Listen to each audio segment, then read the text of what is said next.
సర్వ కృపానిధంగా ఆయన యందు బుద్ధి జ్ఞానము సర్వ సంపదలు గుప్తములయ్యున్నవి. హల్లెలూయా. వాక్యం చెప్తుంది, ఒకడు సర్వలోకమును సంపాదించుకుని. గెహాజీ ఏమి సంపాదించ వెళ్ళాడు? వెండిని సంపాదించి వెళ్ళాడు, బంగారమును సంపాదించి వెళ్ళాడు, వస్త్రమును సంపాదించి వెళ్ళాడు.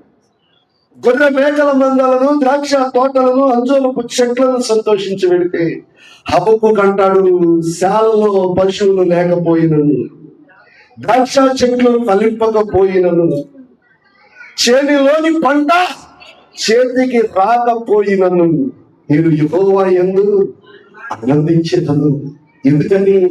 హబక్కు రక్షణ సంపాదించుకున్నాడు, ఆత్మను సంపాదించుకున్నాడు, దేవునిచ్చే ఆత్మను కూడా సంపాదించుకున్నాడు. ఆత్మను సంపాదించుకున్న వాడికి, ఆత్మ రక్షణ సంపాదించుకున్న వాడికి దేవునికి స్తోత్రం, హల్లెలూయా. వాక్యమును సంపాదించుకున్న వాడికి ఈ లోకములో లేనటువంటి సంతోషము దేవునిలో దొరుకుతుంది. అందుకని దావీదు 111వ కీర్తన 119వ కీర్తన అంటాడు, దోపుడు సొమ్ము దొరికిన దొంగ సంతోషించిన దానికంటే వాక్యమును బట్టి నేను సంతోషిస్తున్నాను అన్నాడు దావీదు. చప్పట్లు బట్టి దేవుని నామాన్ని మహిమపరచు. వేలాది వెండి బంగారు నాణెముల కన్నా నీవించు వాక్యము నాకు సంతోషము అన్నాడు దావీదు. కాబట్టి దేవుని జనాంగమా, what you earn in your life, నీ జీవితంలో నువ్వేం సంపాదిస్తున్నావు?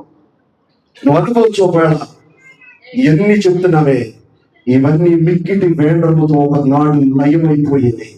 ఆకాశం భూమి చాప చుట్టబడినట్టు చుట్టబడే రోజు రాబోతుంది. పంచభూతంలో మిక్కిటి వేండ్రముతో లయమైపోయేది రాబోతుంది.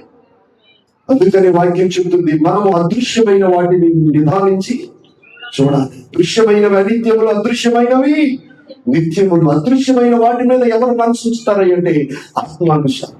దృశ్యమైన వాటి మీద ఎవరు మనసు ఉంచుతారంటే శరీరానుసారం. శరీర సంబంధమైన మనసు మరణము, ఆత్మ సంబంధమైన మనసు జీవమును సమాధానమునై ఉన్నది. గెహాజీ ఏం సంపాదించుకున్నాడంటే చివరికి వీడు కుష్టు సంపాదించుకున్నాడు. ఏం సంపాదించుకున్నాడండి? కుష్టు సంపాదించుకున్నాడు. కానీ ప్రభువైన యేసుక్రీస్తు వారి ఇక్కడ మనం ఏమి సంపాదించుకోమని చెప్తున్నాడంటే, ఆత్మను అగ్ని గుండము నుండి మిమ్మల్ని మీరు రక్షించుకోండి. హల్లెలూయా. బైబిల్ గ్రంథంలో యేసయ్యను వెంబడించాడు. ఇస్కరియోతు యూదా ఏం సంపాదించుకున్నాడు? మరణము పేగులు పొట్ట పగిలి చచ్చిపోయాడు.